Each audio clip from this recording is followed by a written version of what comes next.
Petrol और diesel के बाद अब पाइप्ड नेचुरल गैस यानी पीएनजी और कंप्रेस्ड नेचुरल गैस यानी सीएनजी भी महंगी हो गई है। आईजीएल ने इन कीमतों में इजाफे का ऐलान किया है। आईजीएल के मुताबिक पीएनजी की कीमत में ₹1 फी एससीएम जबकि सीएनजी की कीमत में 50 पैसे का इजाफा किया गया है। कंपनी के मुताबिक ये इजाफा गैस की बढ़ती हुई कीमत के बायस किया गया है। नई कीमतों का इतलाक आज सुबह से हो गया है। रूस यूक्रेन बहरान के बायस ईंधन की कीमतों में मुसलसल इजाफा देखा जा रहा है। ईंधन की कीमतों में ये इजाफा बैनुल-अक़वामी मार्केट में कीमतों में इजाफे की वजह से देखा गया है। वादा है कि हिंदुस्तान अपनी ईंधन की जरूरियात का एक बड़ा हिस्सा दरामद के जरिए पूरा करता है। और इस पूरे मामले पर बात करने के लिए हम सीधा रुख करेंगे दिल्ली का, जहां से हमारे नुमाइंदे विनीत कुमार इस वक्त जुड़ रहे हैं।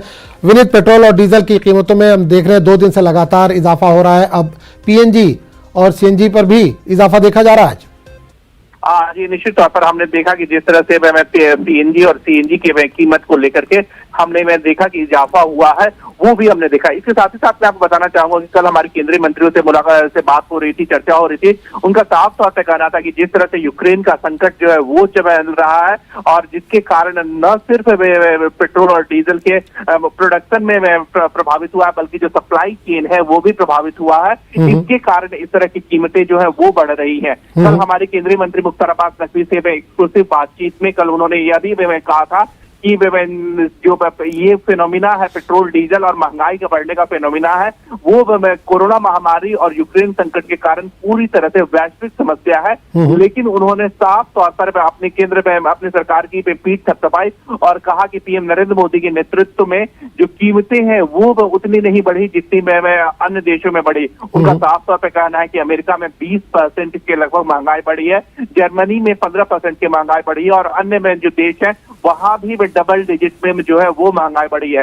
लेकिन पीएम नरेंद्र मोदी के नेतृत्व में जो महंगाई है वो उतनी नहीं बढ़ी है जितना जो है वैश्विक स्तर पर महंगाई बढ़ी है। तो साफ तौर पर जहां पर प्रतिपक्ष जो है वो सरकार को घेरने की कोशिश कर रहा है और उन्होंने साफ तौर पर कई प्रतिपक्ष के नेताओं का यह कहना है कि चुनाव के खत्म होते ही महंगाई जो है चाहे वो पेट्रोल बिल्कुल विनीत, आपने विपक्ष का जिक्र किया। कल भी हमने देखा कि कांग्रेस के जो बड़े लीडर है वो पार्लियामेंट के बाहर बाकायदा सिलेंडर लेकर और तख्तियां लेकर वहां पर खड़े हुए थे। राहुल गांधी ने भी ये ट्वीट किया था कि चुनाव खत्म हो गया, लॉकडाउन भी खत्म हो गया, इसलिए पेट्रोल डीजल और गैस के दाम फिर बढ़ रहे हैं।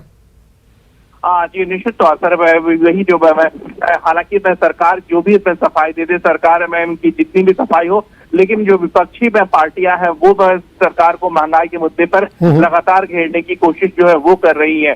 कई पार्टियों को मैंने पहले भी आशंका जताई थी कि जो पेट्रोल और डीजल की कीमतें हैं वो जो है वो चुनाव के खत्म होने के बाद जो है वो बढ़ेंगी। कीमतों के बढ़ोतरी की आशंका जता रही थी और वो लगातार ये कह रही थी कि अब यह साफ हो गया है कि पेट्रोल और डीजल की कीमत जो है वो बढ़ रही है। लेकिन सरकार के भी अपने पक्ष है और सरकार का साफ तौर पर कहना है कि अगर हम वैश्विक स्तर पर पेट्रोल और डीजल की कीमतों को का मूल्यांकन करें और महंगाई का मूल्यांकन करें तो निश्चित तौर पर भारत में जो है वो महंगाई में कम हुई है। एक और बात जो लगातार सरकार ये कह रही है कि लगभग 85% में जो कच्चा तेल है वो भारत जो है वो आयात करता है। ऐसे में वैश्विक चेन और वैश्विक जो उत्पादन है वो काफी महत्वपूर्ण हो जाता है और इसी कारण में जो है वो इसकी कीमतें में जो है वो प्रभावित होती है। हालांकि सरकार का यह दावा है कि महंगाई जो है उतनी स्तर पर नहीं बढ़ी है जैसा कि अन्य देशों में बढ़ा है। बिल्कुल, तो सरकार के रवैये से या उसकी बातचीत से ऐसा लग रहा है कि आने वाले दिनों में महंगाई और देखने को मिलेगी। जी, निश्चित तौर पर मैं आपको बताना चाहूंगा कि हालांकि अगर हम पेट्रोल और डीजल की कीमतों में तो हमने देखा कि लगभग 4 महीने के बाद पिछले 2 दिनों से बढ़ोतरी हुई थी, लेकिन आज जो है पेट्रोल और डीजल की कीमतों में कोई परिवर्तन नहीं हुआ। हालांकि सरकार के जो मंत्रियों में से हमारी बात हुई तब उनका साफ तौर पे कहना था कि जिस तरह से हम ग्लोबल इकोनॉमी में रहते हैं, वैश्विक व्यवस्था में रहते हैं और वैश्विक व्यवस्था में अगर कहीं भी कोई चीज प्रभावित होता है, जैसा कि वो लगातार ये कह रहे हैं कि यूक्रेन में संकट के कारण न सिर्फ आज के प्रोडक्शन बल्कि सप्लाई चेन भी प्रभावित हुई है। ऐसे में महंगाई जो है वो वास्तविकता है और बढ़ेगी। लेकिन उनका यह साफ तौर पर दावा था कि जिस तरह से पूरी दुनिया में महंगाई बढ़ रही है, बेकाबू हो रही है कीमतें, उस तरह की महंगाई जो है वो भारत में नहीं देखने को मिली। चलिए, बहुत बहुत शुक्रिया विनीत इस तमाम जानकारी के लिए। दिल्ली फसादात के मुलजिम उमर खालिद की जमानत अर्जी पर आज दिल्ली की एक अदालत फैसला सुना सकती है। बुध को एडिशनल सेशन जज अमिताभ रावत ने कहा था कि फैसले को दुरुस्त किया जा रहा है और जुमेरात को फैसला आ सकता है। 3 मार्च को अदालत ने खालिद और इस्तगासा की जानिब से पेश होने वाले वकला के दलाइल सुनने के बाद फैसला महफूज रख लिया था। मुलजिम ने अदालत को बताया था कि प्रोसिक्यूटर के पास इल्ज़ाम साबित करने के लिए कोई सबूत नहीं है। उमर खालिद और दीगर कई अफराद के खिलाफ 2020 में हुए फसादात को लेकर इंसदाद दहशतगर्दी एक्ट के तहत मुकदमा दर्ज किया गया था। और इस पूरे मामले पर बात करने के लिए हम सीधे रुख करेंगे दिल्ली का, जहां से नुमाइंदे खुर्रम शहजाद इस वक्त जुड़ चुके हैं। खुर्रम, आज एक बड़ी खबर है, उमर खालिद की जमानत की अर्जी पर आज फैसला आ सकता है। कब तक आ सकता है फैसला? बिल्कुल आजम, देखिए अभी जो अदालत की तरफ से बताया गया है वो 12 बजे का टाइम दिया गया है। हालांकि अगर हम पिछली 2-3 समाअतों को देखें तो मुसलसल वक्त दिया जा रहा था, लेकिन हर बार फैसला दिया जाना था वो टल जा रहा था। कल भी 4 बजे फैसला आना था वो टल गया, और उससे पहले की तारीख पर भी 4 बजे फैसला आना था वो भी टल गया था। ये पिछले 3 महीनों से लगातार आप देखें तो जो ऑर्डर है जिस पर अदालत को फैसला सुनाना था, खासतौर से दिल्ली में फसादात हुए, उसमें उमर खालिद और जो दूसरे लोग हैं, खासतौर से उमर खालिद का जो मामला है उसको लेकर के फैसला सुनाना था। 3 महीनों से अदालत ने फैसला महफूज कर रखा है इसको लेकर। हालांकि जो सामाजिक कारकुन है, पूरे इंसान से जुड़े लोग हैं, इसकी संकेत भी घटते हुए नजर आते हैं, लेकिन खुलकर सामने आने के लिए तैयार नहीं है। अगर देखें जहाँ पे पूरे मामले की बात है तो उमर खालिद का फसादात की साजिश उठाया, उमर खालिद का खालिद सैफी का भी मामला होता है 9 बजे तक उस पर फैसला है, लेकिन उमर खालिद के लिए 12 बजे का वक्त दिया गया है। एक तो उमर खालिद का जो इल्जाम था कि मुस्तफाबाद में उन्होंने तकरीर की, एक बड़ी बात थी। इसके अलावा ओखला के इलाके में PFI के दफ्तर में उमर खालिद और खालिद सैफी और रहीम हुसैन इन लोगों ने मिलकर मीटिंग की थी। ये तमाम बातें हुई हैं और तमाम तरह के दलाइल रखे गए हैं। हालांकि उमर खालिद के वकील का साफ तौर पर इन तमाम जो पुलिस के बयानात हैं उनमें उनको खारिज कर दिया था, उनके खिलाफ लिए थे। तो आज इस पर 12 बजे जो है फैसला आ सकता है। बिल्कुल खुर्रम, एक चीज और जानना चाहेंगे, उमर खालिद के ऊपर तो आज फैसला आ ही सकता है, लेकिन दीगर कई अफराद हैं जो 2020 वाले मामले में इंसदाद दहशतगर्दी एक्ट के तहत उनके ऊपर मुकदमा चला, क्या उन लोगों की भी मुकदमे की कुछ आज सुनवाई है या फैसला आ सकता है, या सिर्फ उमर खालिद का है? नहीं, खालिद सैफी इसी में से एक जुड़े हुए लोग हैं। जब भी मालूम है आपको कि खुरेजी के इलाके में जिन्होंने NRC के खिलाफ एक प्रोटेस्ट चलाया था और इन लोगों को मुख्य रूप से एक्टिविस्ट माना गया था, उसमें इशरा जहां को हाल फिलहाल में ही जमानत मिली है। 1 हफ्ता कबल ही उनको जमानत मिली है। जब और इसके अलावा खालिद सैफी को वहीं से गिरफ्तार किया गया था। तो खालिद सैफी पर भी आज फैसला आना है। वही तमाम दलाइल है, यानी कि FIR जो 59 है जिसके तहत दिल्ली में फसादात हुए और उसके पीछे जिन लोगों ने साजिश की, उसमें खासतौर से CAA के खिलाफ जो कानून था उसके खिलाफ जो लोग प्रोटेस्ट कर रहे थे, जो लोग एक्टिविस्ट थे, उसमें से ज्यादातर लोग जो गिरफ्तार हुए हैं वो इसी FIR 59 के तहत है। और ये FIR 59 दिल्ली में फसादात के लिए बैकग्राउंड तैयार करने की और लोगों को भड़काने की जो बात करती है, वो लड़के खालिद सैफी का एक अहम मामला आने वाला है। इसके अलावा जो जासिम इकबाल ताना है उनको पहले ही इस मामले में जमानत मिल चुकी है। एक खास बात यह है कि इस पूरे मामले को अगर आप देखें तो किस तरीके से दिल्ली में फसादात हुए, उसमें जो साजिश की बात कही गई है उसमें CAA एक्टिविस्ट है इसमें फंसे हुए हैं। शिफाउर रहमान एक और आरोपी है, उनका कल आना है। आज 14 से उनके डेट लिया है कि 2 दिन पहले ही उनका फैसला आना चाहिए था, लेकिन वो इसी तरीके से जैसे उमर खालिद की जमानत का फैसला मुसलसल टलता रहा, इसी तरीके से शिफाउर रहमान का मामला भी टलता रहा है। शिफाउर रहमान भी जामिया मिलिया इस्लामिया में जो प्रोटेस्ट चल रहा था उसमें एक्टिव तौर पर शामिल थे और जामिया का जो आजमी ओल्ड बॉयज है उसके वो प्रेसिडेंट हैं। तो ये तमाम चीजें हैं, लेकिन आज जो मामला लगा हुआ है वो उमर खालिद और खालिद सैफी के लिए लगा हुआ है। उमर खालिद का 12 बजे और खालिद सैफी का उसके बाद यानी 4-4। चलिए, बहुत बहुत शुक्रिया खुर्रम शहजाद, इस तमाम जानकारी का नजर बनाए रखिए। आपके पास दोबारा लौटेंगे। फिलहाल इस तमाम जानकारी के लिए बहुत बहुत शुक्रिया। आगे बढ़ेंगे। लखनऊ में आज बीजेपी लेजिस्लेचर पार्टी की मीटिंग होने वाली है। लोक भवन में होने वाली मीटिंग में वज़ीर आला के नाम का रस्मी तौर पर ऐलान किया जाएगा। मीटिंग में अमित शाह के अलावा झारखंड के साबिक वज़ीर आला रघुवर दास, यूपी के इलेक्शन इंचार्ज धर्मेंद्र प्रधान और इंचार्ज राधा मोहन सिंह भी मौजूद होंगे। इस दौरान योगी आदित्यनाथ को लेजिस्लेचर पार्टी का लीडर मुंतखब करने की बाकायदा तजवीज़ पेश की जाएगी। योगी आदित्यनाथ कल शाम 4 बजे इकाना स्टेडियम में वज़ीर आला के ओहदे का हलफ लेंगे। इस तकरीब में पीएम नरेंद्र मोदी, अमित शाह के साथ साथ कई बड़े लीडर मौजूद होंगे।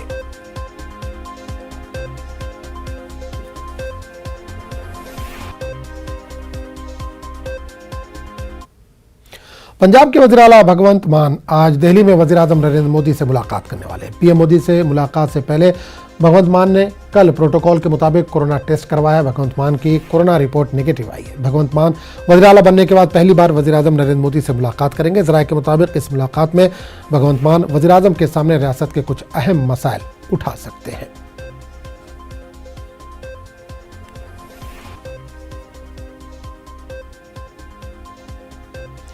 यूपी बोर्ड के हाई स्कूल और इंटरमीडिएट के इम्तिहानात आज से शुरू हो रहे हैं। इस इम्तिहान के लिए रियासत भर में 8,373 मराकज़ कायम किए गए। तकरीबन 52 लाख तलबा इम्तिहान में शिरकत करेंगे। इम्तिहानी मराकज़ में CCTV कैमरे भी नस्ब किए गए हैं। वहीं Rajasthan board of secondary education के इम्तिहानात भी आज से शुरू हो रहे हैं। बोर्ड के 12वीं के इम्तिहानात आज से शुरू होंगे, जबकि 10वीं के इम्तिहानात 21 मार्च से शुरू होंगे। राजस्थान में इम्तिहानात के लिए 6,068 मराकज़ कायम किए गए। बोर्ड की जानिब से तमाम तर खुसूसी इंतजाम किए गए हैं।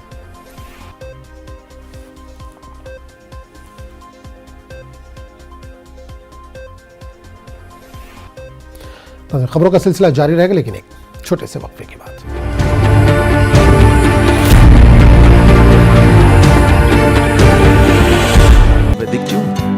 पेट सफा, हर रोग दफा।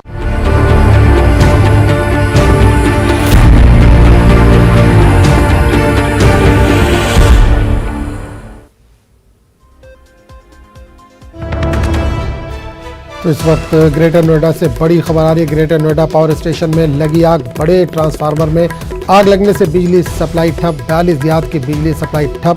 शॉर्ट सर्किट के नतीजे में लगी आग। ग्रेटर नोएडा के रबोपुरा का है ये वाक़या। तो आपको बता दें, बड़ी खबर इस वक्त आ रही है ग्रेटर नोएडा से, जहां ट्रांसफार्मर पावर स्टेशन में आग लगी है। बड़े ट्रांसफार्मर में आग लगने से बिजली सप्लाई ठप हो गई है। तकरीबन 42 देहात की बिजली सप्लाई ठप हो गई है। इस वक्त शॉर्ट सर्किट के नतीजे में ये आग लगी है। ग्रेटर नोएडा के रबोपुरा का है ये वाक़या।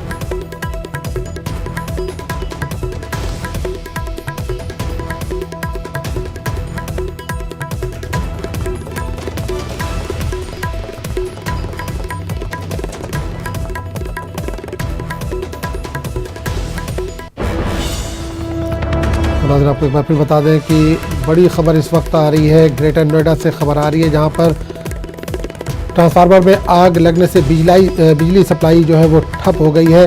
तकरीबन 42 देहात की बिजली सप्लाई इस वक्त ठप हो गई है।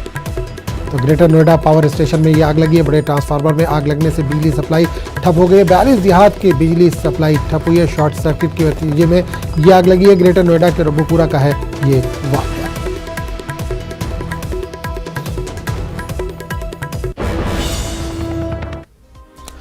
पाकिस्तान के दारुल हुकूमत इस्लामाबाद में जारी OIC यानी ऑर्गेनाइजेशन ऑफ इस्लामिक कोऑपरेशन के इजलास में पाकिस्तानी वज़ीर आज़म इमरान खान ने एक बार फिर कश्मीर का मसला उठाया। कश्मीर के मामले पर पाकिस्तान को चीन की मुकम्मल हिमायत हासिल है। वज़ारत ख़ारजा हिंद ने इस मामले पर अपना एतराज़ दर्ज कराया। वज़ारत ख़ारजा की जानिब से जारी बयान में कहा गया है कि OIC इजलास के दौरान चीन के वज़ीर ख़ारजा वांग यी ने जिस तरह से बयान दिया है, इसे हिंदुस्तान मुस्तरद करता है। वज़ारत ख़ारजा की जानिब से कहा गया है कि जम्मू कश्मीर से मुताल्लिक़ मामलात मुकम्मल तौर पर हिंदुस्तान के अंदरूनी मामलात हैं। चीन समेत दीगर ममालिक को इस पर तबसरा करने का कोई हक हासिल नहीं है। और इस पूरे मामले पर बात करने के लिए हम सीधे रुख करेंगे दिल्ली का हमारे नुमाइंदे शैलेंद्र वांगू इस वक्त जुड़े। शैलेंद्र, पाकिस्तान अपनी हरकतों से बाज नहीं आ रहा है। एक बार फिर इसने कश्मीर का राग अलापा है। देखिए, ये पाकिस्तान का स्टैंडर्ड रवैया रहता है कि वो पाकिस्तान को लेकर इस तरह के कश्मीर को लेकर इस तरह के बयान देता रहा है। और खासतौर तब जबकि पाकिस्तान में OIC देशों के फॉरेन मिनिस्टर्स को इनवाइट किया गया था 2 दिनों के लिए। उसमें हमने देखा है कि कुछ स्टेटमेंट सामने फिर से एक बार आए हैं। और उसमें सबसे बड़ी बात यह है कि चाइनीज फॉरेन मिनिस्टर जो कि कल इस्लामाबाद में थे और उन्होंने जो कमेंट किया है और सपोर्ट उन्होंने एक ओपन एंडेड स्टेटमेंट दिया जहां पे उन्होंने सपोर्ट किया है कश्मीर पर दिए गए बयानों को। तो ऐसे में भारत की तरफ से भी कड़ा रुख अपनाया गया है और ये कहा गया है कि जो ये स्टेटमेंट है भारत के अंदरूनी मामलों में दखल है, इसको भारत बर्दाश्त नहीं करेगा। और कहीं ना कहीं इशारों में भारत ने ये भी कह दिया है कि जिस तरह भारत अपने अंदरूनी मामलों में दखल को पसंद नहीं करता और चाइना का भी इसमें कोई लोकल स्टैंडर्ड नहीं है, और ये भी जरूर ध्यान देने वाली बात है कि भारत जो है वो दूसरे देशों के जो अंदरूनी मामले हैं उस पर भी दखल नहीं देता। तो इशारों में भारत ने साफ कर दिया है कि जो चाइना को लेकर भारत का स्टैंड रहा है, चाहे हांगकांग की बात करें, ताइवान की बात करें, तिब्बत की बात करें, तो इस पर भारत ने हमेशा ही पब्लिकली कोई ऐसे स्टेटमेंट्स नहीं दिए हैं। तो आपको याद दिला दें कि फॉर्मर जो विदेश मंत्री हमारी सुषमा स्वराज थी, उन्होंने भी एक बार ये कहा था कि अगर चाइना चाहता है कि भारत वन चाइना पॉलिसी को सपोर्ट करे तो उनको भी वन इंडिया पॉलिसी को सपोर्ट करना होगा। इस तरह के बयान उनको नहीं देने चाहिए। लेकिन अब जिस तरह के स्टेटमेंट सामने आया वो भी तब आया है जब ये चर्चा चल रही है कि चाइनीज फॉरेन मिनिस्टर आज भारत दौरे पर आ सकते हैं। हालांकि ऑफिशियली इसको कंफर्म नहीं किया गया है, लेकिन अगर ये दौरा होता है तो जाहिर तौर पर इस पर चाइनीज फॉरेन मिनिस्टर का जो स्टेटमेंट है उसका सीधा असर होगा। बिल्कुल शैलेंद्र, एक चीज ये देखी गई पाकिस्तान पर जब भी आलमी सतह पर कोई दबाव पड़ता है, कोई प्रेशर पड़ता है, तो वो कश्मीर का राग अलापना शुरू कर देता है। देखिए कल हमने देखा है कि कल पाकिस्तान का नेशनल डे भी था। कल भी पाकिस्तान के जो यहाँ पे एक्टिंग हाई कमिश्नर है उनकी तरफ से भी कश्मीर को लेकर फिर एक बार स्टेटमेंट दिया गया था और उन्होंने कहा था कि इसको यूएन रेजोल्यूशन के तहत इसको हल किया जाना चाहिए और ये कोर इशू उन्होंने एक बार फिर को बताया था। हालांकि ये उनका स्टैंडर्ड रवैया रहता है और अब लगातार कोशिश की जाती है कि कश्मीर का मुद्दा वो उठाए और ओआईसी की बैठक में फिर इस मुद्दे को उठाएगा। लेकिन दिलचस्प बात ये भी है कि ओआईसी की बैठक से ठीक पहले यूएई और सऊदी अरेबिया के जो बिजनेसमैन है वो कश्मीर में ही इन्वेस्टमेंट तलाश रहे थे। बिल्कुल। हमने खुद इस न्यूज 18 नेटवर्क ने खुद इस पूरे दौरे को करीब से कवर किया और हमने ये भी देखा है कि जो यूएई के बिजनेसमैन है उन्होंने खुले तौर पे कहा है कि हम जम्मू कश्मीर में इन्वेस्ट करेंगे, हमें यहाँ पे खुद को सुरक्षित सेफ महसूस करते हैं और ये सही मौका है जम्मू कश्मीर में इन्वेस्टमेंट करने का। तो ऐसे में मैसेज साफ है पाकिस्तान के लिए भी कि दुनिया अब जान चुकी है जम्मू कश्मीर को लेकर और जम्मू कश्मीर में इन्वेस्टमेंट के लिए वही गल्फ कंट्रीज भी अब इंटरेस्टेड हैं जो कहीं ना कहीं जिस प्लेटफॉर्म को पाकिस्तान मिसयूज करता आ रहा है। चलिए, बहुत बहुत शुक्रिया शैलेंद्र इस तमाम जानकारी के लिए। रूस और यूक्रेन जंग का आज 29वां दिन है। जंग को रोकने और रूस पर दबाव बनाने की अमेरिका समेत दुनिया भर के ममालिक की कोशिशें नाकाम नजर आ रही हैं। इतना अरसा गुजरने के बाद भी रूस ने अपना वही जारहाना रवैया बरकरार रखा है। कीव, खार्किव और मारियोपोल में रूस की जानिब से मुसलसल बम गिराए जा रहे हैं। नेटो के मुताबिक यूक्रेन के साथ 4 हफ्तों से जारी जंग में 7 से 15,000 के दरमियान रूसी फौजी हलाक हो चुके हैं।